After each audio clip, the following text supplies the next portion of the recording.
few years ago, I was an intern for Senator David Vitter's office, and I learned a lot about politics during that time. But one thing that I learned was that the presentability of someone's mail is a clear indicator of that person's sanity.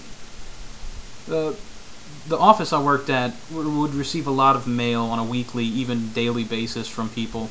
A lot of it was thanks from constituents, criticisms from constituents, people asking for help with certain government agencies like the VA, correspondence with said government agencies or even other government offices. But every now and then we'd get a letter that was very beat up, would look like it's been shoved in someone's pocket for a long time, maybe had a coffee stain or two. Looked like some of them would look like they'd been opened and then haphazardly resealed with scotch tape or duct tape, even packaging tape, and just make sure that is closed. These letters would inevitably contain the paranoid ramblings of some conspiracy theorist. Now, be it the lizard people, be it 9/11 truthers, be it the tears, or I mean, this was back when Bush was still president, so we didn't get any birthers yet, or anything like that. But what always puzzled me was, now I know these people, a lot of them are crazy, but why is it that they expect us to believe their theories when they can't even, like, present their case in a presentable format? I mean, why does it look like a crazy person has mailed us a letter? If it's not crazy, why does it look like a crazy person has mailed us a letter? And pretty early on I learned that why it is that a lot of these letters were like beat up, looked like they've been in someone's pockets for a long time. It's because they've been in someone's pockets for a long time. Now, a lot of times when the Senate would no longer be in session, the senator would come back to Louisiana and go on a tour of town hall meetings all over the state.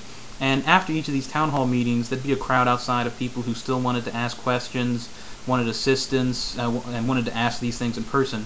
There would inevitably be a guy who would pull some beat-up-ass letter out of his pocket and wave it in the air saying, "I need to hand this to the senator directly, and it needs to go straight from my hands into the senator's hands."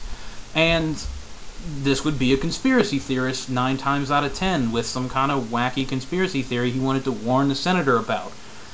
He apparently had put it in an envelope in the first place because he was going to mail it, but then he thought, hey, what happens when they try to interdict it and it doesn't get to the people that he wanted to warn, so it's best to just hand it to the senator in person. Anyway, another aspect which I never really learned was why most of these letters were sealed with tape of some kind, usually looking like someone, and not as if it had been opened with a letter opener the way you usually open a letter, but like they'd gone around on the tab and tried to undo the glue in some way and then tape over that. I was like, maybe they're right, maybe the government's screening their mail, but if that was the case, why then did these conspirators let this letter through? Clearly this is an indictment, and these people who wrote these letters seldom strayed from naming names. I mean, they certainly weren't afraid to name names at all, and yet these letters made it through any screening that they apparently went through. But 4G, our old friend, you know him, he recently answered this question for us.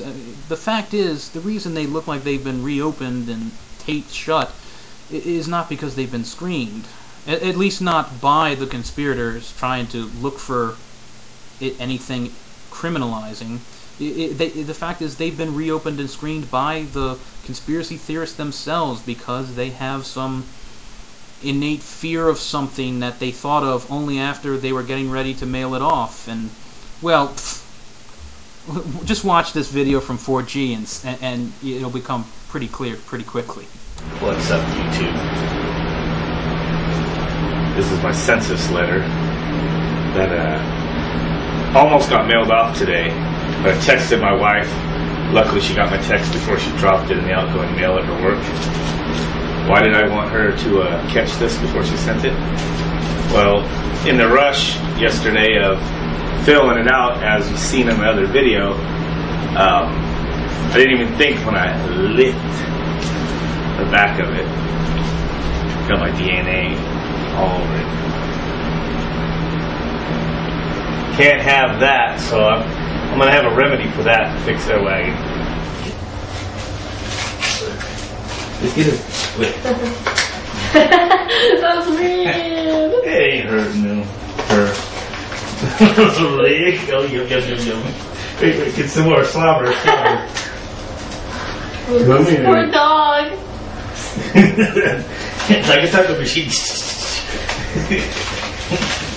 Come here. Oh, that's right. Get your tongue out. Get your tongue out.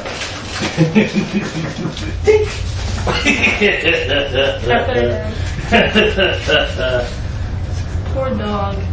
They like this over there. Hold that down. We'll probably freak out and say, we found some new things. Domestic terrorists.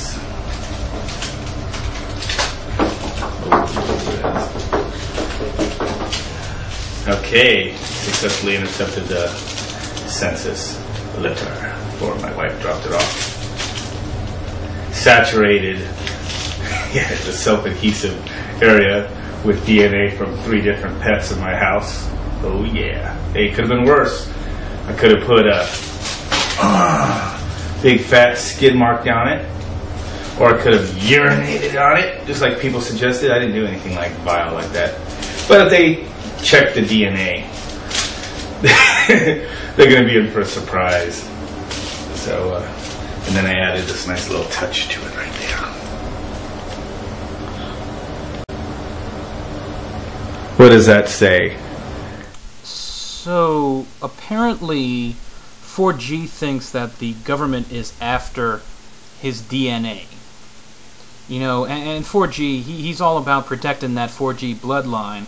I don't know why the government would be after it, but he seems to think that they're either going to, I don't know, weaponize it against the rest of us, or, heaven forbid, introduce new DNA into that gene pool of his. But 4G, since you've been such a good neighbor and warned us about the maniacal schemes of the government trying to get our blood from us, I'm going to go ahead and give you a few pointers about how to mail an envelope. First of all, because I don't really care for the taste of glue or the apparent long-term effects that licking glue has had on you, what I do is I put my finger in a running faucet to get a little water on it, and then I run that finger across the glue strip. Dry your finger off, close the envelope, and press to seal it. And it comes out looking pretty neat and nice like this. You'll see it's not ripped. There are no cat hairs on it. There's no packaging tape required. And it took about 3 seconds. But now my census is complete and ready to be mailed off. So I'm going to go do that now, and I'll catch you people later. Peace.